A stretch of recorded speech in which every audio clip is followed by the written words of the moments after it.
Shalom Bapak Ibu yang terkasih dalam Tuhan. Kali ini saya mempersembahkan akan khotbah saya ada 4 bagian yang saya persembahkan untuk di hari Ibu ini untuk para kaum perempuan yang luar biasa perkasa yang akan dibagi dalam 4 bagian. Bagian pertama ini adalah tentang bagaimana perempuan-perempuan perkasa yang dibangun untuk melaksanakan karya-karya Tuhan yang luar biasa dalam kehidupan kita. Ya, saya akan membawa kita untuk melihat untuk pahlawan perempuan perkasa yang ada. Kita bicara tentang Deborah, ya, seorang wanita yang luar biasa. Kita bicara tentang Ruth. Kemudian ada Esther dan ada Maria.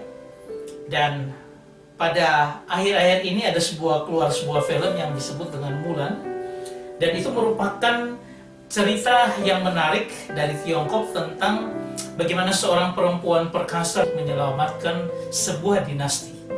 Nah, ini akan kita lihat satu persatu dalam 4 bagian, dan ini sangat menarik. Saya harap kita mengikutinya. Saudara yang terkasih, kita melihat dulu apakah perempuan dan laki-laki itu, apa bedanya, sumber penyataan Alkitab itu seperti apa. Kalau kita bisa melihat, ini adalah ketika Adam dan Hawa diciptakan. Dan kalau kita baca misalnya dari Kejadian pasal 1 ayat 27 dikatakan, maka Allah menciptakan manusia itu menurut gambarnya. Menurut gambarnya Allah diciptakannya dia, laki-laki dan perempuan diciptakannya mereka. Nah, kalau dari teks ini aja, untuk Allah menyatakan kepada kita bahwa menurut gambarnya itu adalah pria dan wanita, laki-laki dan perempuan, ya. Sehingga di dalam diri laki-laki dan perempuan ini punya sebuah zat atau sebuah eksistensi yang sama antara laki-laki dan perempuan, tidak dibedakan karena mereka adalah suatu ciptaan yang diciptakan menurut gambar Allah langsung. Nah, saya boleh katakan bahwa diberikan citra ilahi yang sama di antara laki-laki dan perempuan. Sama persis dan tidak membedakannya. Nah, ini kita bisa melihat dari sumber Alkitab yang menyatakan demikian. Nah, di dalam Kejadian pasal 2 ayat 18 dikatakan bahwa Tuhan Allah berfirman, tidak baik kalau manusia itu seorang diri saja. Aku akan menjadikan penolong baginya yang sepadan dengan dia. Kata-kata yang sepadan dengan dia itu seperti apa?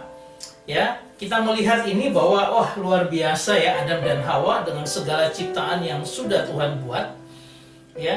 Dan dikatakan bahwa pria dan wanita atau laki-laki dan perempuan itu sepadan. Seperti apa? Kata sepadan, suitable, sesuai, setara, memadai. Jadi saling mengisi, saling memadai gitu loh, satu dengan yang lainnya. Begitu indah karya Tuhan sehingga perempuan dan laki-laki dikatakan setara, sama persis satu dengan yang lain tanpa dibedakan. Nah, kata negat ini bisa diartikan sebagai in front. In front artinya di depan. Dan kalau kita melihat akan gambar ini, kita bisa melihat bahwa Hawa di depan daripada Adam. In front, inside. Atau bahkan bisa menjadi opposite. Artinya apa? Seorang wanita yang diciptakan sepadan dengan laki itu mereka bisa bersama-sama untuk berjalan bersama, sepadan bersama, tapi juga kadang menjadi opposite, menjadi lawan satu dengan yang lainnya. Perbedaan tidak membuat pria atau laki-laki dan perempuan ini untuk mereka tidak semakin menunjukkan jati diri mereka, tapi itu baik untuk apa? Saling membangun. Nah, ini yang Tuhan katakan bahwa dijadikannya penolong yang sepadan dengan dia. Berarti laki-laki itu benar-benar dipasangkan dengan seorang wanita yang sepadan dengan dia, tidak dibedakan oleh Tuhan. Nah, saudara, kalau dalam perjanjian baru dikatakan oleh pertama Petrus 3 ayat 7 dikatakan, demikian juga kamu, hai suami, hiduplah bijaksana dengan istrimu, sebagai kaum yang lemah, hormatilah mereka sebagai teman pewaris dari kasih karunia, yaitu kehidupan, supaya doamu jangan terhalang. Jadi, demikian, kata demikian juga itu artinya homoios, artinya sama, suami dan istri itu dianggap sama, setara. Demikian juga suami, istri dan suami sama, harus hidup secara bijaksana dengan istri. Walaupun kita melihat wanita itu sepertinya kaum lemah, tapi sebenarnya mereka sangat kuat. Dibandingkan dengan pria, mungkin pun ada kekuatan lain daripada wanita yang luar biasa. Dan dikatakan, hormatilah mereka sebagai teman pewaris dari kasih karunia Tuhan. Artinya harus bersama-sama, karena kita mewarisi sesuatu yang dari Allah secara ilahi dalam kehidupan laki-laki dan perempuan, sebagai kasih karunia Tuhan yang nyata dalam kehidupan kita. Yaitu apa? Supaya kita tetap bersama-sama, saling mengasihi, saling memberi, saling menopang satu dengan lainnya. Dan inilah semangat daripada apa yang kekristenan ajarkan tentang pria dan wanita, atau laki-laki dan perempuan. Ya, saudara yang terkasih, kalau kita melihat dalam sejarah Alkitab, dikatakan ada kontekstual budaya yang masuk dalamnya, dan kita kenal ada budaya patrilineal ataupun matrilineal. Ya, ini adalah budaya yang dibentuk sesuai dengan daerah, sesuai dengan adat setempat. Ya, tetapi kebanyakan banyak yang patrilineal, dan budaya dalam orang Ibrani juga demikian, bahwa laki-laki dianggap lebih menjadi seorang pemimpin dibanding seorang wanita. Tapi Tuhan juga membangkitkan wanita yang luar biasa, seperti Adam, ada Hawa yang luar biasa. Kemudian diikuti oleh Kain, ada Nuh, ada Abraham. Abraham didampingi oleh Sarah, ya. Kemudian ada Ishak yang didampingi oleh Ribka, ataupun Yakub yang didampingi oleh Rahel. Jadi ada pendampingan, ada wanita-wanita luar biasa di sekitar bapak-bapak leluhur kita. Demikian juga Musa, ada Miriam sebagai nabiah. Kalau Yosua hakim-hakim, nah ini ada Deborah yang luar biasa. Ada Ruth juga di kisah daripada hakim-hakim, ya, sekitar hakim-hakim. Kemudian ada Daud. Ada pada waktu pembuangan, ada Esther, di mana dia menjadi ratu perjanjian lama yang membebaskan bangsa Yahudi pada waktu itu dari kehancuran. Dan sampai kepada Yesus pun ada seorang wanita yang luar biasa yang kita kenal dengan Maria, Maria ibu Yesus. Bisa juga dengan Maria Magdalena. Ini adalah gambaran bagaimana Alkitab begitu juga menghargai seorang wanita di dalam perspektif iman percaya kita, bahwa wanita adalah pendamping daripada pria, sebagaimana di dalam Kejadian penciptaan manusia disampaikan. Ini yang bisa kita lihat. Jadi saya akan membawa kita untuk melihat akan Deborah, Ruth, Esther, dan Maria, ya, dan kita akan mengaplikasikan itu dengan sebuah film yang disebut dengan Mulan, yang juga sangat menarik untuk kita lihat. Tetapi ada satu ciri khas dari mereka, yaitu wanita-wanita hebat ini luar biasa tanpa meninggalkan kodratnya, kodrat kewanitaannya. Yaitu apa? Deborah dikenal sebagai istri Lapidot, dan Ruth ada Boas, Esther ada Ahasiweros, dan Maria ada Yusuf. Ya, semua luar biasa Tuhan tunjukkan tanpa meninggalkan kodrat kewanitaannya. Saudara yang terkasih, saya mau mengajak kita untuk melihat film yang luar biasa, yaitu dari Mulan, di mana ini intinya adalah di dalam kisah ini ada pembedaan antara laki-laki dan perempuan.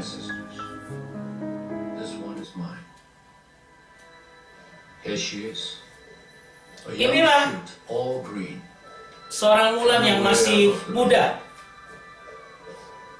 If you have such a daughter, the chi, the boundless energy of life itself, speaking through Dia every motion, punya satu energi yang luar biasa, that a daughter would risk shame, bahwa dia akan menjadi seorang yang luar biasa. Ancestors, I could not. Ini adalah ungkapan hati dari ayah daripada Mulan itu sendiri. Dan mereka tinggal di sebuah desa seperti ini.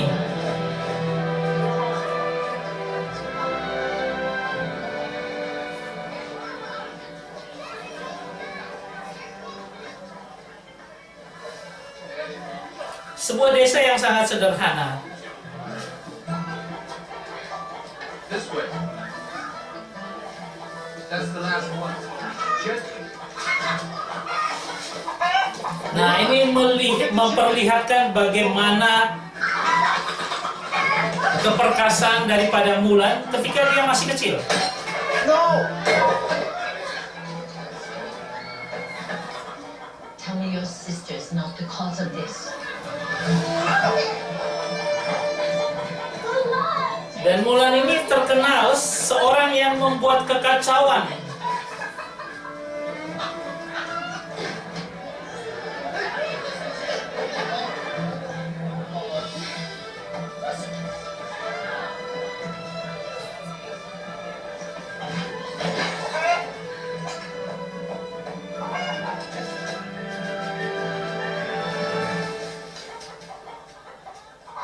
Sangat menarik film Mulan ini.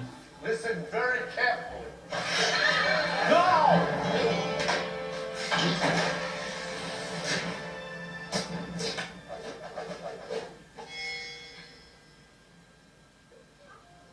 Sedari kecil sudah dilihat bagaimana kemampuannya yang luar biasa. Tapi pada zaman itu, bukannya dibanggakan, tetapi dicemooh oleh orang sekitarnya.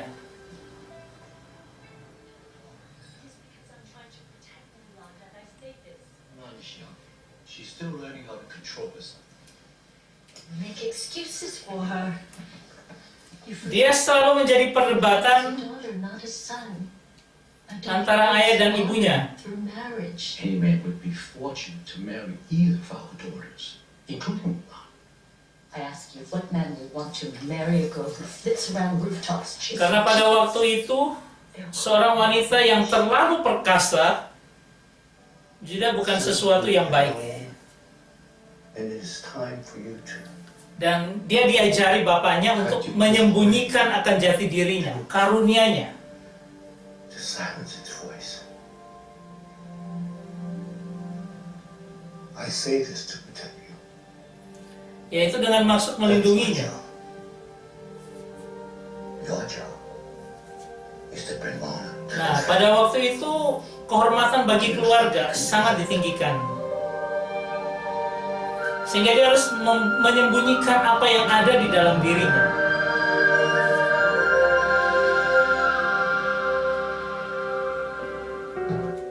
Saudara yang terkasih, mari kita lihat apa refleksinya bagi kita akan perenungan kita pada saat ini. Pertama, saya katakan bahwa Tuhan itu tidak dapat dibelenggu oleh konteks budaya.